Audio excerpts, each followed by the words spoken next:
Bwana Zuchu pamoja na Diamond Platnumz mapenzi yao yanazidi kupamba moto kadri siku zinavyozidi kwenda.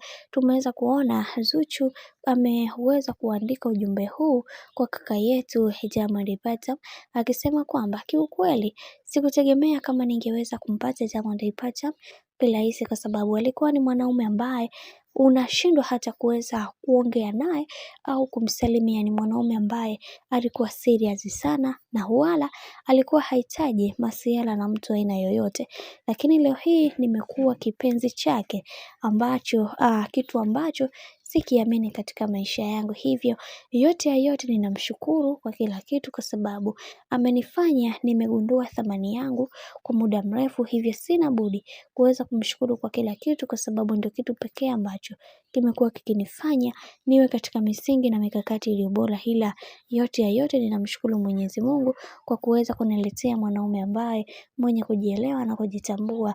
Najua kuna wengi wataniona kama ni mjinga au ni mpumbavu, ila hamjui ni mambo gani ambayo amekuwa akinifanyia na kunifanya niwe wa thamani juu yake, na anatamani kuweza kuona akifanikiwa zaidi katika maisha yake, kwa sababu akifanikiwa yeye nimefanikiwa mimi, kwa sababu kuna vingi ambavyo amekuwa akinitendea binafsi.